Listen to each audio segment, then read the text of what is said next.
2 miles of American front had gone dead, and on 2 lone infantrymen, lost in the menace of the fog gas and the tanks, depended the outcome of the War of 1932. The persistent, oily smell of fog gas was everywhere, even in the little pillbox. Outside, all the world was blotted out by the thick gray mist that went rolling slowly across the country with the breeze. The noises that came through it were curiously muted. Fog gas mutes all noises somewhat, but somewhere to the right artillery was pounding something with HE shell, and there were those little spitting undercurrent explosions that told of tanks in action. To the right, there was a distant rolling of machine gun fire. In between was an utter, solemn silence. Sergeant Coffey, disreputable to look at and disrespectful of mien, was sprawling over one of the gunner's seats and talking into a field telephone while mud dripped from him. Corporal Wallace, equally muddy and still more disreputable, was painstakingly manufacturing one complete cigarette from the pinched-out butts of 4 others. Both were rifle infantry. Neither had any right or reason to be occupying a definitely machine gun section post. The fact that the machine gun crew was all dead did not seem to make much difference to Sector HQ at the other end of the telephone wire, judging from the questions that were being asked. "I tell you," drawled Sergeant Coffey, "they're dead. Yeah, all dead. Just as dead as when I told you the first time, maybe even deader. Gas, of course. I don't know what kind. Yeah, they got their masks on." He waited, looking speculatively at the cigarette Corporal Wallace had in manufacture. It began to look imposing. Corporal Wallace regarded it affectionately. Sergeant Coffey put his hand over the mouthpiece and looked intently at his companion. "Give me a drag of that, Pete," he suggested. "I'll slip you some butts in a minute." Corporal Wallace nodded and proceeded to light the cigarette with infinite artistry. He puffed delicately upon it, inhaled it with the care a man learns when he has just so much tobacco and never expects to get any more, and reluctantly handed it to Sergeant Coffey. Sergeant Coffey emptied his lungs in a sigh of anticipation. He put the cigarette to his lips. It burned brightly as he drew upon it. Its tip became brighter and brighter until it was white-hot, and the paper crackled as the line of fire crept up the tube. "Hey," said Corporal Wallace in alarm. Sergeant Coffey waved him aside, and his chest expanded to the fullest limit of his blouse. When his lungs could hold no more, he ceased to draw, grandly returned about 1/4 of the cigarette to Corporal Wallace, and blew out a cloud of smoke in small driblets until he had to gasp for breath. "When you ain't got much time," said Sergeant Coffey amiably, "that's a quick smoke." Corporal Wallace regarded the ruins of his cigarette with a woeful air. "Hell," said Corporal Wallace gloomily, but he smoked what was left. "Yeah," said Sergeant Coffey suddenly into the field telephone. "I'm still here, and they're still dead. Listen, Mr. Officer, I got me a black eye and numerous contusions. Also, my gas mask is busted. I called you up to do you a favor. I aim to head for distant parts." "Hell's bells, ain't there anybody else in the Army?" He stopped, and resentment died out in wide-eyed amazement. Yeah, I got you, Loot. All right, I'll see what I can do. Yeah, wish you'd see my insurance gets paid. Yeah." He hung up gloomily and turned to Corporal Wallace. "We got to be heroes," he announced bitterly. "Sit out here in the stinking fog and wait for a tank to come along and wipe us out. We're the only listening post in 2 miles of front. That new gas of theirs wiped out all the rest without report." He surveyed the crumpled figures, which had been the original occupants of the pillbox. They wore the same uniform as himself, and when he took the gas mask off one of them, the man's face was strangely peaceful. "Hell of a war," said Sergeant Coffey bitterly. "Here our gang gets wiped out by a helicopter. I ain't seen sunlight in a week, and I got just 4 butts left. Lucky I started saving 'em." He rummaged shrewdly. "This guy's got half a sack of Macons.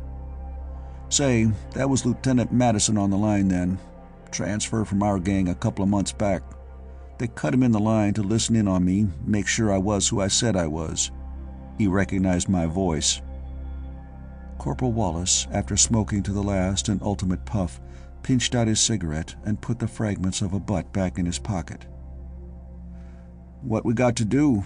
he asked, watching as Sergeant Coffee divided the treasure trove into two scrupulously exact portions. "Nothing," said Coffee bitterly, "except find out how this gang got wiped out, and a few little things like that. Half the front line is in the air. The planes can't see anything, of course, and nobody dares cut the fog gas to look. He didn't say much, but he said for God's sake find out something." Corporal Wallace gloated over 1/4 of a sack of tobacco and stowed it away. "The infantry gets the dirty end of the stick," he said gloomily. "I'm going to roll me a whole one, pre-war, and smoke it presently." "Hell yes," said Coffee. He examined his gas mask from force of habit before stepping out into the fog once more, then contemptuously threw it aside. "Gas masks, hell. Ain't worth having. Come on." Corporal Wallace followed as he emerged from the little round cone of the pillbox. The gray mist that was fog gas hung over everything. There was a definite breeze blowing, but the mist was so dense that it did not seem to move. It was far enough from the fog flares for the least trace of striation to have vanished. 15 miles to the north, the fog flares were placed, ranged by hundreds and by thousands, burning one after another as the fog service set them off, and sending out their incredible masses of thick gray vapor in long threads that spread out before the wind, coalesced, and made a smokescreen to which the puny efforts of the last war, the war that was to make the world safe for democracy, were as nothing. Here, 15 miles downwind from the flares, it was possible to see clearly in a circle approximately 5 feet in diameter. At the edge of that circle, outlines began to blur. At 10 feet, all shapes were the faintest of bulks, the dimmest of outlines. At 15 feet, all was invisible, hidden behind a screen of mist. "Cast around," said Coffee gloomily. "Maybe we'll find a shell, or tracks, a tank or something that chucked the gas here." It was rather ludicrous to go searching for anything in that mass of vapor. At 3 yards distance, they could make each other out as dim outlines, no more. But it did not even occur to them to deplore the mist. The war, which had already been christened by the politicians at home the last war, was always fought in a mist. The infantry could not stand against tanks. Tanks could not live under aircraft-directed artillery fire, not when 40 guns fired salvos for the aircraft to spot, and neither artillery nor aircraft could take any advantage of a victory which either, under special conditions, might win. The general staffs of both the United States and the prominent nation, let's say the Yellow Empire, at war with it, had come to a single conclusion. Tanks or infantry were needed for the use of victories. Infantry could be destroyed by tanks, but tanks could be hidden from aerial spotters by smokescreens. The result was fog gas, which was being used by both sides in the most modern fashion when, their own unit wiped out and themselves wandering aimlessly in the general direction of the American rear, Sergeant Coffee and Corporal Wallace stumbled upon an American pillbox with its small garrison lying dead. For 40 miles in one direction, and perhaps 30 in the other, the vapor lay upon the earth.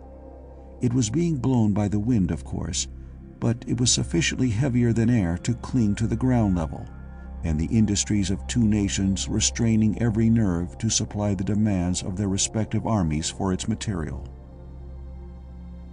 The fog bank was nowhere less than 100 feet thick, a cloud of impalpable particles impenetrable to any eye or any camera, however shrewdly filtered.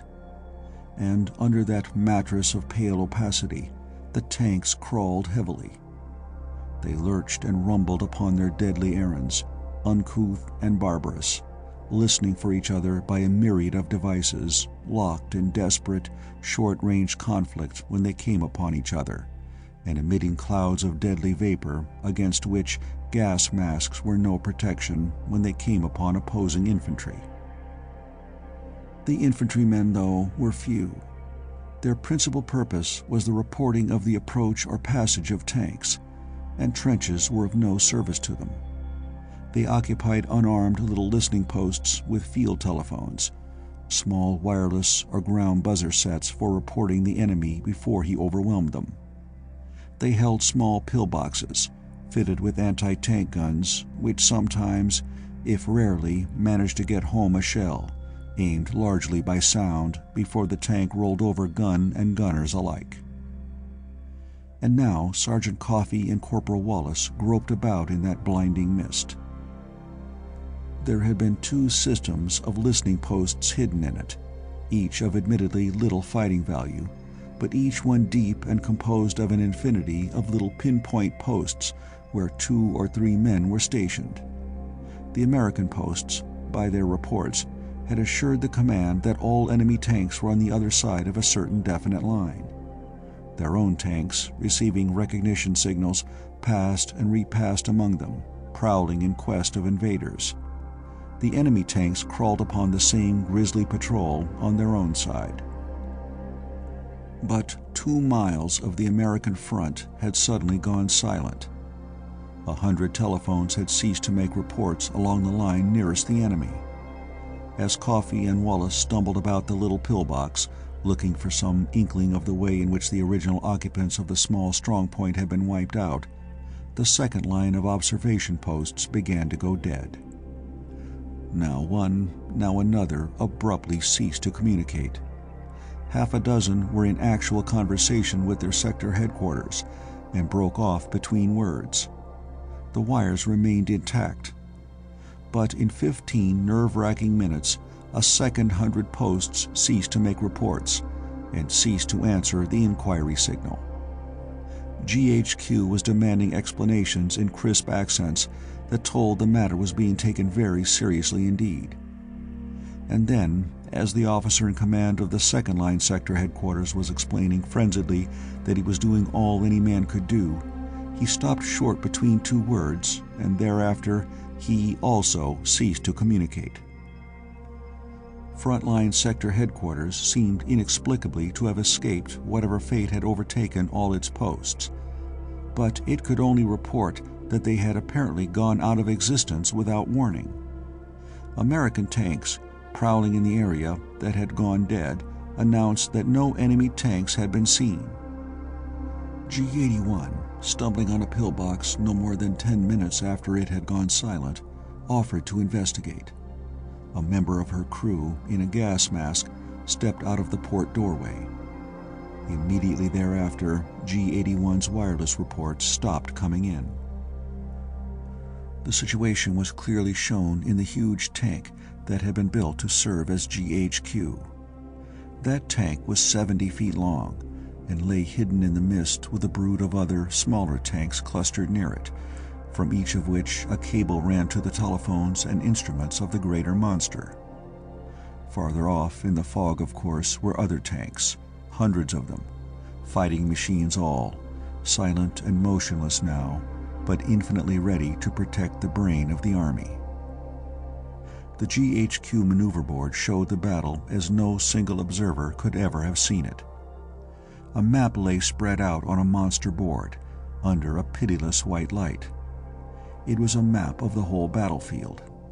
Tiny sparks crawled here and there under the map, and there were hundreds of little pins with different colored heads to mark the position of this thing and that. The crawling sparks were the reported positions of American tanks, made visible as positions of moving trains had been made visible for years on the electric charts of railroads in dispatchers' offices. Where the tiny bulbs glowed under the map, there a tank crawled under the fog. As the tank moved, the first bulb went out and another flashed into light. The general watched broodingly as the crawling sparks moved from this place to that place, as vari-colored lights flashed up and vanished, as a steady hand reached down to shift tiny pins and place new ones. The general moved rarely, and spoke hardly at all. His whole air was that of a man absorbed in a game of chess, a game on which the fate of a nation depended. He was thus absorbed. The great board, illuminated from above by the glaring bulb, and speckled with little white sparks from below by the tiny bulbs beneath, showed the situation clearly at every instant. The crawling white sparks were his own tanks, each in its present position. Flashing blue sparks noted the last report of enemy tanks. 2 staff officers stood behind the general, and each spoke from time to time into a strapped-on telephone transmitter. They were giving routine orders, heading the nearest American patrol tanks toward the location of the latest reported enemies. The general reached out his hand suddenly and marked off an area with his fingers. They were long fingers and slender ones, an artist's fingers. "Our outposts are dead in this space," he observed meditatively. The use of the word outposts dated him many years back as a soldier, back to the old days of open warfare, which had only now come about again. Penetration of 2 miles. "Tank, sir," said the man of the steady fingers, putting a black pin in position within that area. "Let a man out in a gas mask to examine a pillbox.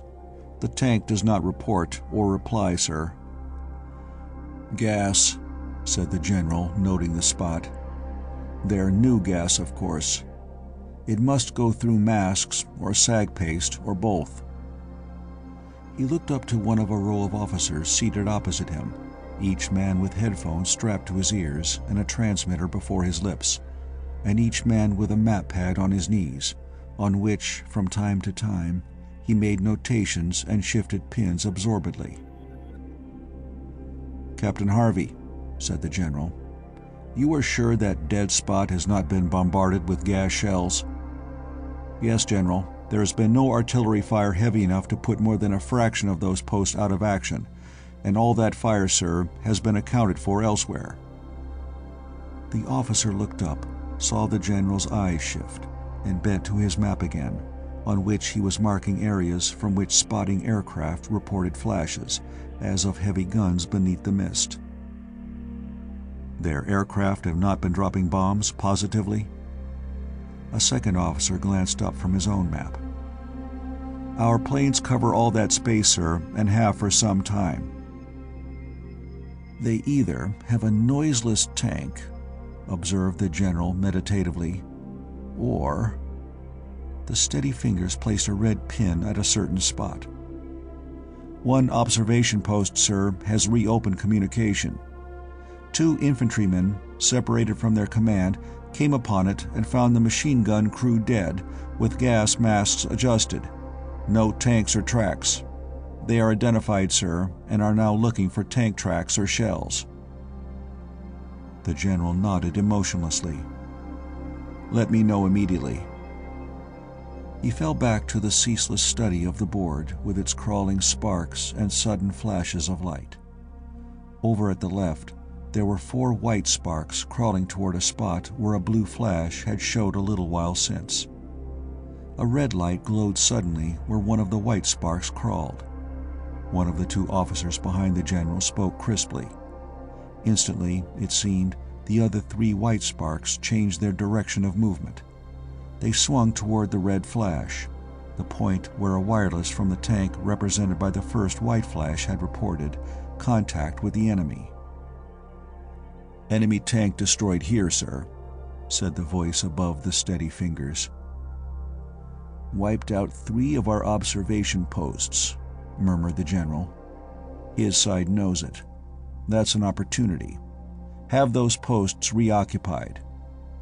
"Orders given, sir," said a staff officer from behind. "No reports as yet." The general's eyes went back to the space 2 miles wide and 2 miles deep, in which there was only a single observation post functioning, and that in charge of 2 strayed infantrymen.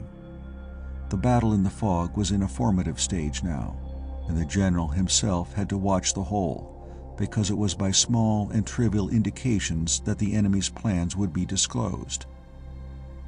The dead area was no triviality, however. Half a dozen tanks were crawling through it, reporting monotonously that no sign of the enemy could be found. One of the little sparks representing those tanks abruptly went out. "Tank here, sir. No longer reports." The general watched with lackluster eyes, his mind withdrawn in thought. "Send 4 helicopters," he said slowly, "to sweep that space. We'll see what the enemy does." One of the seated officers opposite him spoke swiftly. Far away, a roaring set up and was stilled. The helicopters were taking off. They would rush across the blanket of fog, their vertical propellers sending blasts of air straight downward. For most of their sweep, they could keep a good height, but above the questionable ground they would swoop down to barely above the fog blanket. There, their monstrous screws would blow holes in the fog until the ground below was visible. If any tanks crawled there, in the spaces the helicopters swept clear, they would be visible at once and would be shelled by batteries miles away, batteries invisible under the artificial cloud bank. No other noises came through the walls of the monster tank. There was a faint, monotonous murmur of the electric generator. There were the quiet, crisp orders of the officers behind the general, giving the routine commands that kept the fighting a stalemate. The aircraft officer lifted his head, pressing his headphones tightly against his ears, as if to hear more clearly. "The enemy, sir, has sent 60 fighting machines to attack our helicopters. We sent 40 single-seaters as escort." "Let them fight enough," said the general absently, "to cause the enemy to think us desperate for information. Then draw them off." There was silence again. The steady fingers put pins here and there. An enemy tank destroyed here, an American tank encountered an enemy and ceased to report further. The enemy sent 4 helicopters in a wide sweep behind the American lines, escorted by 50 fighting planes. They uncovered a squadron of 4 tanks, which scattered like insects disturbed by the overturning of a stone. Instantly after their disclosure, 150 guns, 4 miles away, were pouring shells about the place where they had been seen. 2 of the tanks ceased to report. The general's attention was called to a telephone instrument with its call light glowing. Said the general absently. "They want publicity matter." The telephone was connected to the rear, and from there to the Capitol. A much-worried cabinet waited for news, and arrangements were made and had been used to broadcast suitably arranged reports from the front. The voice of the commander-in-chief in the field going to every workshop, every gathering place, and even being bellowed by loudspeakers in the city streets. The general took the phone. The President of the United States was at the other end of the wire this time. "General?" "Still in a preliminary stage, sir," said the general without haste. "The enemy is preparing a breakthrough effort, possibly aimed at our machine shops and supplies. Of course, if he gets them, we will have to retreat. An hour ago, he paralyzed our radios, not being aware, I suppose, of our tuned Earth induction wireless sets. I dare say he is puzzled that our communications have not fallen to pieces." "But what are our chances?" The voice of the president was steady, but it was strained. "His tanks outnumber ours 2 to 1, of course, sir," said the general calmly. "Unless we can divide his fleet and destroy a part of it, of course we will be crushed in a general combat. But we are naturally trying to make sure that any such action will take place within point-blank range of our artillery, which may help a little. We will cut the fog to secure that help, risking everything if a general engagement occurs." There was silence. The president's voice, when it came, was more strained still. "Will you speak to the public, General?" 3 sentences. I have no time for more." There were little clickings on the line, while the general's eyes returned to the board that was the battlefield in miniature. He indicated a spot with his finger. "Concentrate our reserve tanks here," he said meditatively. "Our fighting aircraft here. At once." The two spots were at nearly opposite ends of the battlefield. The chief of staff, checking the general's judgment with the alert suspicion that was the latest addition to his duties, protested sharply. "But sir, our tanks will have no protection against helicopters." "I am quite aware of it," said the general mildly. He turned to the transmitter. A thin voice had just announced at the other end of the wire, "The Commander-in-Chief of the Army in the field will make a statement." The general spoke unhurriedly. "We are in contact with the enemy, have been for some hours. We have lost 40 tanks, and the enemy, we think, 60 or more. No general engagement has taken place, but we think decisive action on the enemy's part will be attempted within 2 hours. The tanks in the field need now, as always, ammunition, spare tanks, and the special supplies for modern warfare. In particular, we require ever-increasing quantities of fog gas. I appeal to your patriotism for reinforcements of material and men." He hung up the receiver and returned to his survey of the board. "Those 3 listening posts," he said abruptly, indicating a place near where an enemy tank had been destroyed. "Have they been reoccupied?" "Yes, sir. Just reported. The tank they reported rolled over them, destroying the placement. They are digging in." "Tell me," said the general, "when they cease to report again. They will." He watched the board again, and without lifting his eyes from it, spoke again. "That listening post in the dead sector, with the 2 strayed infantrymen in it, was it reported?" "Not yet, sir." "Tell me immediately it does." The general leaned back in his chair and deliberately relaxed. He lighted a cigar and puffed at it, his hands quite steady. Other officers, scenting the smoke, glanced up enviously. But the general was the only man who might smoke. The enemy's gases, like the American ones, could go through any gas mask if in sufficient concentration. The tanks were sealed like so many submarines, and opened their interiors to the outer air only after that air had been thoroughly tested and proven safe. Only the general might use up more than a man's allowance for breathing. The general gazed about him, letting his mind rest from its intense strain against the greater strain that would come on it in a few minutes. He looked at a tall blond man who was surveying the board intently, moving away and returning again, his forehead creased in thought. The general smiled quizzically. The man was the officer appointed to II duty, interpretive intelligence, chosen from 1,000 officers because the most exhaustive psychological tests had proven that his brain worked as nearly as possible that of the enemy commander. His task was to take the place of the enemy commander, to reconstruct from the enemy movements reported and the enemy movements known as nearly as possible the enemy plans. "Well, Harlan," said the general, "where will he strike?" "He's tricky, sir," said Harlan. "That gap in our listening posts looks, of course, like preparation for a massing of his tanks inside our lines. And it would be logical that he fought off our helicopters to keep them from discovering his tanks massing in that area." The general nodded.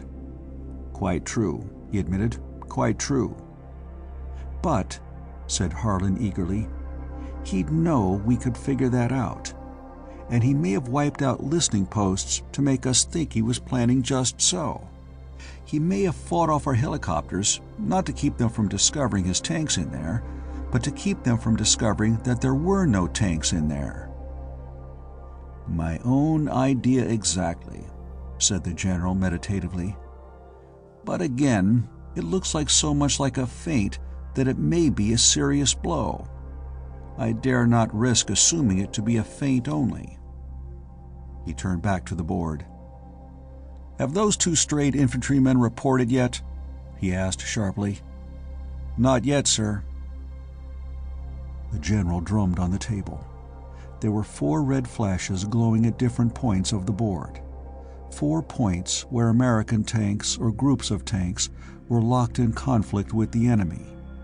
Somewhere off in the enveloping fog that made all the world a gray chaos, lumbering, crawling monsters rammed and battered at each other at infinitely short range.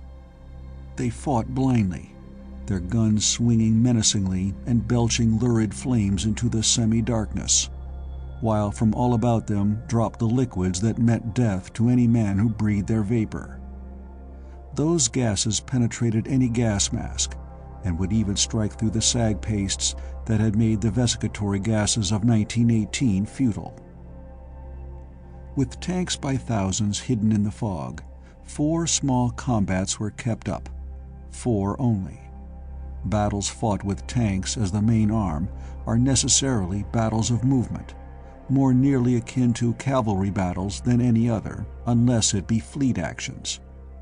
When the main bodies come into contact, the issue is decided quickly. There can be no long, drawn-out stalemates, such as infantry trenches produced in years past. The fighting that had taken place so far, both under the fog and aloft in the air, was outpost skirmishing only. When the main body of the enemy came into action, it would be like a whirlwind, and the battle would be won or lost in a matter of minutes only. The general paid no attention to those 4 conflicts or their possible meaning. "I want to hear from those 2 strayed infantrymen," he said quietly. "I must base my orders on what they report. The whole battle, I believe, hinges on what they have to say." He fell silent, watching the board without the tense preoccupation he had shown before. He knew the moves he had to make in any of 3 eventualities. He watched the board to make sure he would not have to make those moves before he was ready. His whole air was that of waiting. The Commander-in-Chief of the Army of the United States, waiting to hear what he would be told by 2 strayed infantrymen lost in the fog that covered a battlefield. The fog was neither more dense nor any lighter where Corporal Wallace paused to roll his pre-war cigarette. The tobacco came from the gassed machine gunner in the pillbox a few yards off. Sergeant Coffey, 3 yards distant, was a blurred figure. Corporal Wallace put his cigarette into his mouth, struck his match, and puffed delicately. "Ah," said Corporal Wallace, and cheered considerably. He thought he saw Sergeant Coffey moving toward him and ungenerously hid his cigarette's glow. Overhead, a machine gun suddenly burst into a rattling roar, the sound sweeping above them with incredible speed. Another gun answered it. Abruptly, the whole sky above them was an inferno of such tearing noises, and immediately after they began a multitudinous bellowing set up. Airplanes on patrol ordinarily kept their engines muffled, in hopes of locating a tank below them by its noise. But in actual fighting, there was too much power to be gained by cutting out the muffler for any minor motive to take effect. 100 aircraft above the heads of the 2 strayed infantrymen were fighting madly about 5 helicopters. 200 yards away, one fell to the earth with a crash, and immediately afterward there was a hollow boom. For an instant, even the mist was tinged with yellow from the exploded gasoline tank. But the roaring above continued, not mounting as in a battle between opposing patrols of fighting planes, when each side finds height a decisive advantage, but keeping nearly to the same level, little above the bank of cloud. Something came down, roaring, and struck the earth no more than 50 yards away. The impact was terrific, but after it there was a dead silence while the thunder above kept on. Sergeant Coffey came leaping to Corporal Wallace's side. "Helicopters," he barked. "Hunting tanks and pillboxes. Lay down." He flung himself down to the earth. Wind beat on them suddenly, then an outrageous blast of icy air from above. For an instant, the sky lightened. They saw a hole in the mist, saw the little pillbox clearly, saw a huge framework of supporting screws sweeping swiftly overhead with figures in it watching the ground through wide-angle glasses, and machine gunners firing madly at dancing things in the air. Then it was gone. "One of ours!" shouted Coffee in Wallace's ear. "They're trying to find the Yellow's tanks!" The center of the roaring seemed to shift, perhaps to the north. Then a roaring drowned out all the other roarings. This one was lower down and approaching in a rush. Something swooped from the south, a dark blotch in the lighter mist above. It was an airplane flying in the mist, a plane that had dived into the fog as into oblivion. It appeared, was gone, and there was a terrific crash. A shattering roar drowned out even the droning tumult of 100 aircraft engines. A sheet of flame flashed up, and a thunderous detonation. "Hit a tree," panted Coffee, scrambling to his feet again. "Suicide Club, aiming for our helicopter." Corporal Wallace was pointing, his lips drawn back in a snarl. "Shut up," he whispered. "I saw a shadow against that flash. Yeller infantryman. Let's get him." "You're crazy," said Sergeant Coffee, but he strained his eyes, more especially his ears. It was Coffee who clutched Corporal Wallace's wrist and pointed. Wallace could see nothing, but he followed as Coffee moved silently through the gray mist. Presently, he too, straining his eyes, saw an indistinct movement. The roaring of motors died away suddenly. The fighting had stopped, a long way off, apparently because the helicopters had been withdrawn. Except for the booming of artillery a very long distance away, firing unseen at an unseen target, there was no noise at all. "Aiming for our pillbox," whispered Coffee. They saw the dim shape, moving noiselessly, halt. The dim figure seemed to be casting about for something. It went down on hands and knees and crawled forward. The two infantrymen crept after it. It stopped and turned around. The two dodged to one side in haste. The enemy infantrymen crawled off in another direction, the two Americans following him as closely as they dared. He halted once more, a dim and grotesque figure in the fog. They saw him fumbling in his belt. He threw something, suddenly. There was a little tap, as of a fountain pen dropped upon concrete. Then a hissing sound. That was all, but the enemy infantrymen waited, as if listening. The two Americans fell upon him as one individual. They bore him to the earth, and Coffee dragged at his gas mask, good tactics in a battle where every man carries gas grenades. He gasped and fought desperately, in a seeming frenzy of terror. They squatted over him, finally having taken away his automatics, and Coffee worked painstakingly to get off his gas mask while Wallace went poking about in quest of tobacco. "Doggone," said Coffee. "This mask is intricate." "He ain't got any pockets," mourned Wallace. Then they examined him more closely. "It's a whole suit," explained Coffee. He don't have to bother with sag paste. He's got him on a land diving suit." "Say," gasped the prisoner, his language utterly colloquial in spite of the beady eyes and coarse black hair that marked him racially as of the enemy. "Say, don't take off my mask. Don't take off my mask." "He talks and everything," observed Coffee in mild amazement. He inspected the mask again and painstakingly smashed the goggles. "Now, big boy, you take your chance with the rest of us. What you doing round here?" The prisoner set his teeth, though deathly pale, and did not reply.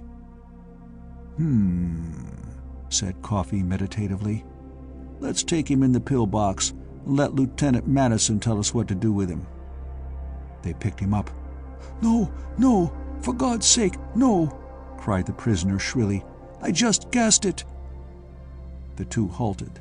Coffee scratched his nose. "Reckon he's lying, Pete?" he asked. Corporal Wallace shrugged gloomily. "He ain't got no tobacco," he said morosely. "Let's chuck him in first and see." The prisoner wriggled until Coffee put his own automatic in the small of his back. "How long does that gas last?" he asked, frowning. "Lieutenant Madison wants us to report. There's some fellers in there, all gassed up. But we were in there a while back, and it didn't hurt us. How long does it last?" "For 15 minutes, maybe 20, chattered the prisoner. "Don't put me in there." Coffee scratched his nose again and looked at his wristwatch. "All right," he conceded. "We give you 20 minutes. Then we chuck you down inside. That is, if you act real agreeable until then. Got anything to smoke?" The prisoner agonizedly opened a zipper slip in his costume and brought out tobacco, even tailor-made cigarettes. Coffee pounced on them 1 second before Wallace. Then he divided them with absorbed and scrupulous fairness. "Right," said Sergeant Coffee comfortably. He lighted up. "Say, if you want to smoke, here's one of your pills. Let's see that gas stuff. How you use it?" Wallace had stripped off a heavy belt about the prisoner's waist, and it was trailing over his arm. He inspected it now. There were 20 or 30 little sticks in it, each one barely larger than a lead pencil, of dirty gray color, and each one securely nested in a tube of flannel-lined papier-mâché. "These things?" asked Wallace contentedly. He was inhaling deeply with that luxurious enjoyment a tailor-made cigarette can give a man who had been remaking butts into smokes for days past. "Don't touch 'em," warned the prisoner nervously. "You broke my goggles. You throw 'em, and they light and catch fire, and that scatters the gas." Coffee touched the prisoner, indicating the ground, and sat down, comfortably smoking one of the prisoner's cigarettes. By his air, he began to approve of his captive. "Say, you," he said curiously, "you talk English pretty good. How'd you learn it?" "I was a waiter," the prisoner explained. "New York, corner of 58th and 6th. "My God," said Coffee. "Me, I used to be a movie operator along there, 49th. Projection room stuff, you know. Say, you know Heine's place?" "Sure," said the prisoner. "I used to buy scotch from that blonde feller in the back room, with a benzene label for a prescription."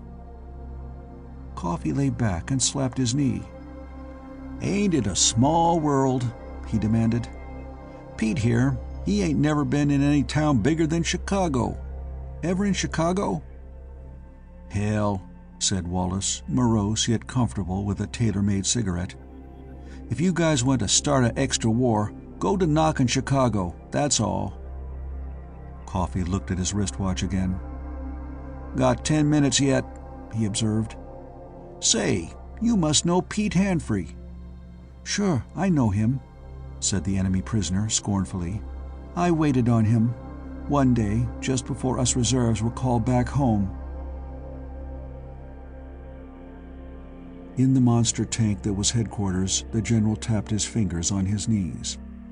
The pale white light flickered a little as it shone on the board where the bright sparks crawled. White sparks were American tanks. Blue flashes were for enemy tanks sighted and reported, usually in the 3-second interval between their identification and the annihilation of the observation post that had reported them. Red glows showed encounters between American and enemy tanks. There were a dozen red glows visible, with from 1 to a dozen white sparks hovering about them. It seemed as if the whole front line were about to burst into a glare of red, were about to become one long lane of conflicts in impenetrable obscurity, where metal monsters roared and rumbled and clanked one against the other, bellowing and belching flame and ramming each other savagely, while from them dripped the liquids that made their breath mean death. There were nightmarish conflicts in progress under the blanket of fog, unparalleled save perhaps in the undersea battles between submarines in the previous European war. The chief of staff looked up, his face drawn. "General," he said harshly, "it looks like a frontal attack all along our line." The general's cigar had gone out. He was pale, but calm with an iron composure. "Yes," he conceded. "But you forget that blank spot in our line. We do not know what is happening there." "I am not forgetting it, but the enemy outnumbers us 2-1. "I am waiting," said the general, "to hear from those 2 infantrymen who reported some time ago from a listen post in the dead area." The chief of staff pointed to the outline formed by the red glows where tanks were battling. "Those fights are keeping up too long," he said sharply. "General, don't you see? They're driving back our line, but they aren't driving it back as fast as if they were throwing their whole weight on it. If they were making a frontal attack there, they'd wipe out the tanks we have facing them. They'd roll right over them. That's a feint. They're concentrating in the dead space." "I am waiting," said the general softly, "to hear from those 2 infantrymen." He looked at the board again and said quietly, "Have the call signal sent them. They may answer." He struck a match to relight his dead cigar. His fingers barely quivered as they held the match. It might have been excitement, but it might have been foreboding too. "By the way," he said, holding the match clear, "have our machine shops and supply tanks ready to move. Every plane is, of course, ready to take the air on signal. But get the aircraft ground personnel in their traveling tanks immediately." Voices began to murmur orders as the general puffed. He watched the board steadily. "Let me know if anything is heard from these infantrymen." There was a definite air of strain within the tank that was headquarters. It was a sort of tensity that seemed to emanate from the general himself. Where Coffee and Wallace and the prisoner squatted on the ground, however, there was no sign of strain at all. There was a steady gabble of voices. "What kind of rations they give you?" asked Coffee interestedly. The enemy prisoner listed them, with profane side comments. "Hell," said Wallace gloomily, "you ought to see what we get. Last week they fed us worse than dogs.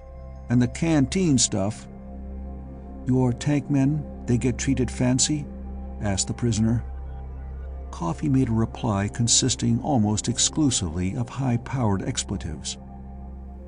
"And the infantry gets it in the neck every time," he finished savagely. "We do all the work." Guns began to boom far away. Wallace cocked his ears. "Tanks getting together," he judged gloomily. "If they'd all blow each other to hell and let us infantry fight this battle." "Damn the tanks," said the enemy prisoner viciously. "Look here, you fellers, look at me. They sent a battalion of us out in 2 waves. We hike along by compass through the fog, supposed to be 5 paces apart. We come on a pillbox or listening post, we gas it and go on. We try not to make a noise. We try not to get seen before we use our gas. We go on deep in your line as we can. We hear one of your tanks, we dodge it if we can, so we don't get seen at all. Of course, we give it a dose of gas in passing just in case. But we don't get any orders about how far to go or how to come back. We ask for recognition signals for our own tanks, and they grin and say we won't see none of our tanks till the battle's over. They say reform and march back when the fog is out. Ain't that pretty for you?" "You second wave?" asked Coffee with interest. The prisoner nodded. "Mopping up," he said bitterly, "what the first wave left. No fun in that. We go along gassing dead men, and all the time your tanks is raving around to find out what's happening to their listening posts. They run into us." Coffee nodded sympathetically. "The infantry always gets the dirty end of the stick," said Wallace morosely. Somewhere, something blew up with a violent explosion.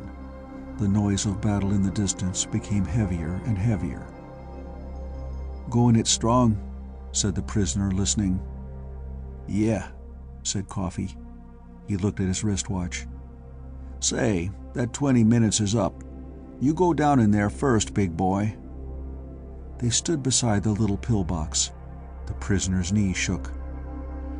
"Say, fellers," he said pleadingly, "they told us that stuff would scatter in 20 minutes, but you busted my mask. Yours ain't any good against this gas. I'll have to go down in there if you fellers make me, but—" Coffee lighted another of the prisoner's tailor-made cigarettes. "Give you 5 minutes more," he said graciously. "I don't suppose it'll ruin the war." They sat down relievedly again, while the fog gas made all the earth invisible behind a pall of grayness, a grayness from which the noises of battle came. In the tank that was headquarters, the air of strain was pronounced. The maneuver board showed the situation as close to desperation now. The reserve tank positions had been switched on the board, dim orange glows, massed in curiously precise blocks. And little squares of green showed there that the supply and machine shop tanks were massed. They were moving slowly across the maneuver board, but the principal change lay in the front-line indications. The red glows that showed where tank battles were in progress formed an irregularly curved line now. There were 20 or more such isolated battles in progress, varying from single combats between single tanks to greater conflicts where 20 to 30 tanks to a side were engaged. And the positions of those conflicts were changing constantly, and invariably the American tanks were being pushed back. The two staff officers behind the general were nearly silent. There were few sparks crawling within the American lines now.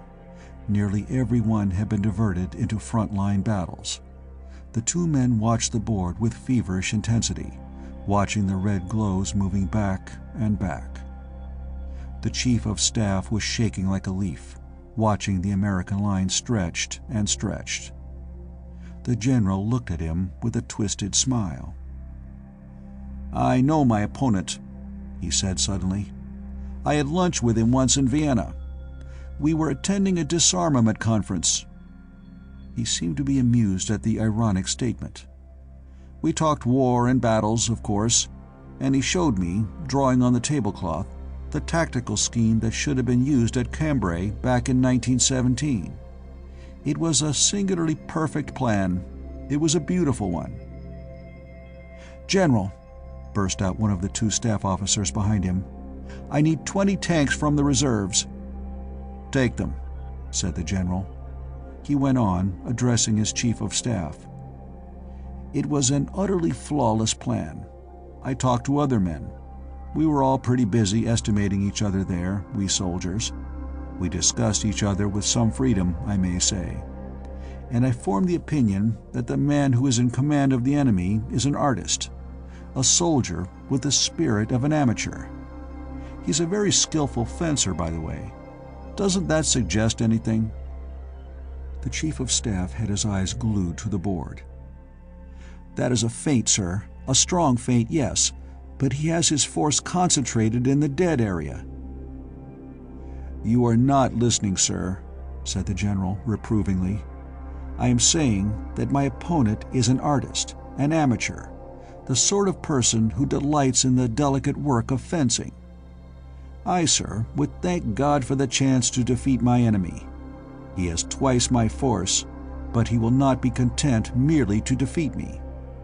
He will want to defeat me by a plan of consummate artistry, which will arouse admiration among soldiers for years to come." "But, General, every minute, every second, we are losing men of whom we have plenty, and tanks of which we have not enough. True, very true," conceded the general. "But I am waiting to hear from 2 strayed infantrymen. When they report, I will speak to them myself." "But, sir," cried the chief of staff, withheld only by the iron habit of discipline from violent action and the taking over of command himself, "they may be dead. You can't risk this battle waiting for them. You can't risk it, sir. You can't." "They are not dead," said the general coolly. "They cannot be dead. Sometimes, sir, we must obey the motto on our coins. Our country needs this battle to be won. We have got to win it, sir. And the only way to win it—" The signal light on his telephone glowed. The general snatched it up, his hands quivering. But his voice was steady and deliberate as he spoke. "Hello, Sergeant. Sergeant Coffee, is it? Very well, Sergeant. Tell me what you found out. Your prisoner objects to his rations, eh? Very well, go on. How did he gas our listening posts? He did, eh? He got turned around and you caught him wandering about? Oh, he was second wave? They weren't taking any chances on any of our listening posts reporting their tanks, eh? Say that again, Sergeant Coffee." The general's tone had changed indescribably. "Your prisoner has no recognition signals for his own tanks? They told him he wouldn't see any of them until the battle was over?" "Thank you, Sergeant. One of our tanks will stop for you. This is the commanding general speaking." He rang off, his eyes blazing. Relaxation was gone. He was a dynamo, snapping orders. "Supply tanks, machine shop tanks, ground forces of the air service, concentrate here." His finger rested on a spot in the middle of the dead area. "Reserve tanks take position behind them. Draw off every tank we've got, take them out of action, and mass them in front, on a line with our former first line of outposts. Every airplane and helicopter take the air and engage in general combat with the enemy, wherever the enemy may be found and in whatever force. And our tanks move straight through here." Orders were snapping into telephone transmitters. The commands had been relayed before their import was fully realized. Then there was a gasp. "General," cried the Chief of Staff, "if the enemy is massed there, he'll destroy our forces in detail as they take position." "He isn't massed there," said the general, his eyes blazing. "The infantrymen who were gassing our listening posts were given no recognition signals for their tanks. Sergeant Coffee's prisoner has his gas mask broken and is in deadly fear. The enemy commander is foolish in many ways, perhaps, but not foolish enough to break down morale by refusing recognition signals to his own men who will need them. And look at the beautiful plan he's got." He sketched half a dozen lines with his fingers, moving them in lightning gestures as his orders took effect. "His main force is here, behind those skirmishes that look like a feint. As fast as we reinforce our skirmishing line, he reinforces his, just enough to drive our tanks back slowly. It looks like a strong feint, but it's a trap. This dead space is empty. He thinks we are concentrating to face it. When he is sure of it, his helicopters will sweep across any minute now to see, he'll throw his whole force on our front line. It'll crumple up. His whole fighting force will smash through to take us, facing the dead space in the rear. With twice our numbers, he'll drive us before him." "But General, you're ordering a concentration there. You're falling in with his plans." The general laughed. "I had lunch with the general in command over there once upon a time. He is an artist. He won't be content with a defeat like that. He'll want to make his battle a masterpiece, a work of art. There's just one touch he can add. He has to have reserves to protect his supply tanks and machine shops. They're fixed. The ideal touch, the perfect tactical fillip will be here. Look. He expects to smash in our rear here. The heaviest blow will fall here. He will swing around our right wing, drive us out of the dead area into his own lines, and drive us on his reserves. Do you see it? He'll use every tank he's got in one beautiful final blow. We'll be outwitted, outnumbered, outflanked, and finally caught between his main body and his reserves and pounded to bits. It is a perfect, a masterly bit of work." He watched the board hawk-like. "We'll concentrate, but our machine shops and supplies will concentrate with us. Before he has time to take us in rear, we'll drive ahead, in just the line he plans for us. We don't wait to be driven into his reserves. We roll into them and over them. We smash his supplies. We destroy his shops. And then we can advance along his line of communication and destroy it, our own depots being blown up, give the orders when necessary, and leaving him stranded with motor-driven tanks, motorized artillery, and nothing to run his motors with. He'll be marooned beyond help in the middle of our country, and we will have him at our mercy when his tanks run out of fuel. As a matter of fact, I shall expect him to surrender in 3 days." The little blocks of green and yellow that had showed the position of the reserve and supply tanks changed abruptly to white, and began to crawl across the maneuver board. Other little white sparks turned about. Every white spark upon the maneuver board suddenly took to itself a new direction. "Disconnect cables," said the general crisply. "We move with our tanks in the lead." The monotonous humming of the electric generator was drowned out in a thunderous uproar that was muffled as an airtight door was shut abruptly. 15 seconds later there was a violent lurch, and the colossal tank was on the move in the midst of a crawling, thundering horde of metal monsters whose lumbering progress shook the earth. Sergeant Coffey, still blinking his amazement, absent-mindedly lighted the last of his share of the cigarettes looted from the prisoner. "The big guy himself," he said, still stunned. "My God, the big guy himself!" A distant thunder began, a deep-toned rumbling that seemed to come from the rear. It came nearer and grew louder. A peculiar quivering seemed to set up in the earth. The noise was tanks moving through the fog. Not one tank, or 2 tanks, or 20 tanks, but all the tanks in creation rumbling and lurching at their topmost speed in serried array. Corporal Wallace heard and turned pale. The prisoner heard, and his knees caved in. "Hell," said Corporal Wallace despairingly. "They can't see us, and they couldn't dodge us if they did." The prisoner wailed and slumped to the floor. Coffey picked him up by the collar and jerked him out of the pillbox. "Come on, Pete," he ordered briefly. "They ain't giving us a infantryman's chance, but maybe we can do some dodging." Then the roar of engines, of metal treads crushing upon earth and clinking upon their joints, drowned out all possible other sounds. Before the 3 men beside the pillbox could have moved a muscle, monster shapes loomed up, rushing, rolling, lurching, squeaking.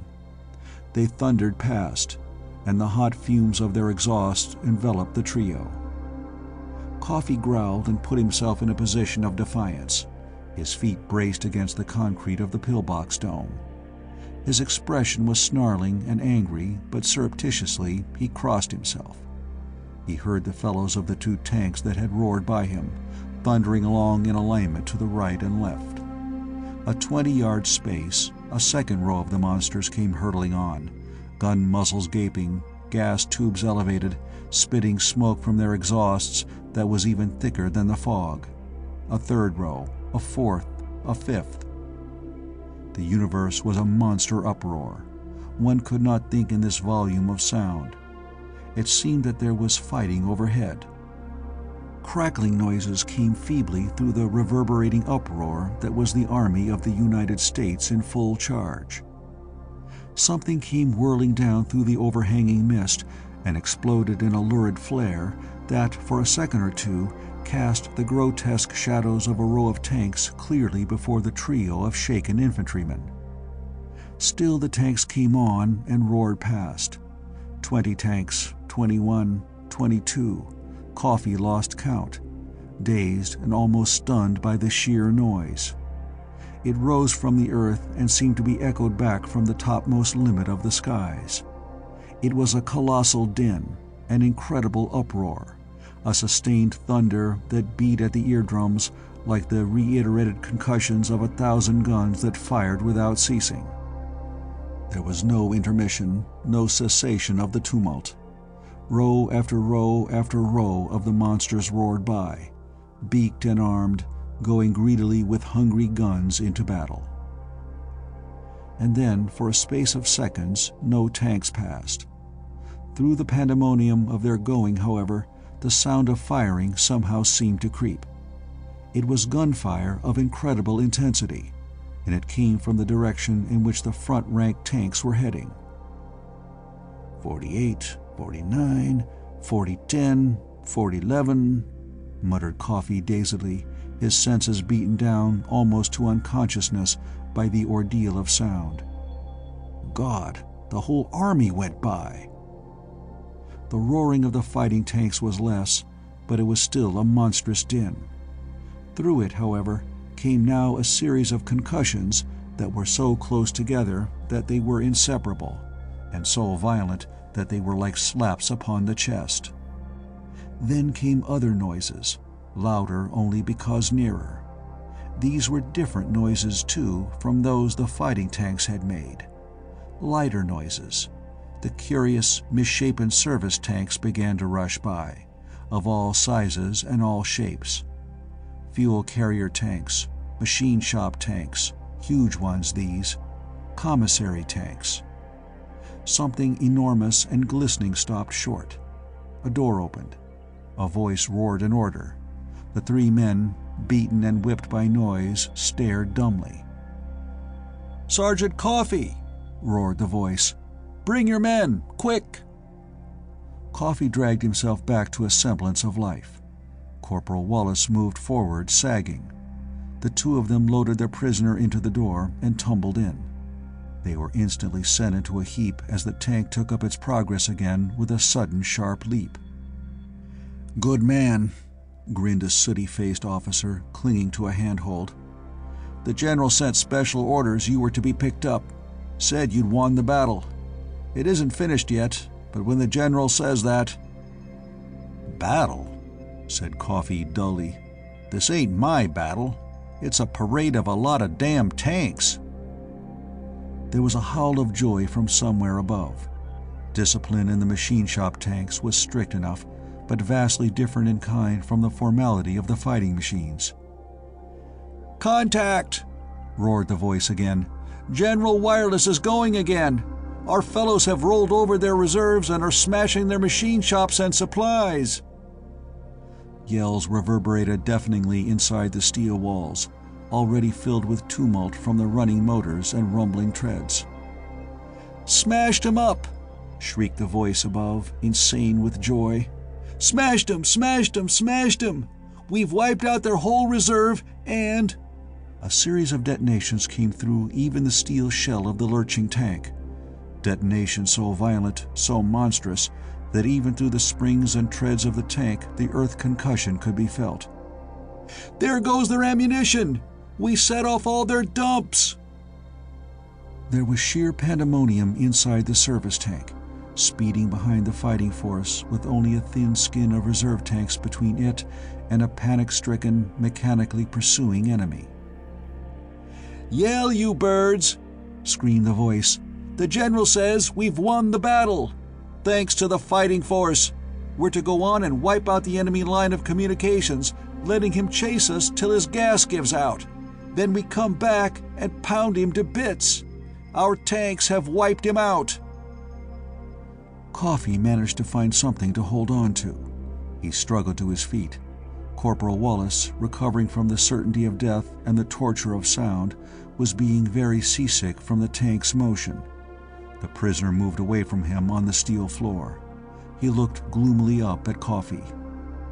"Listen to 'em," said Coffey bitterly. "Tanks, tanks, tanks.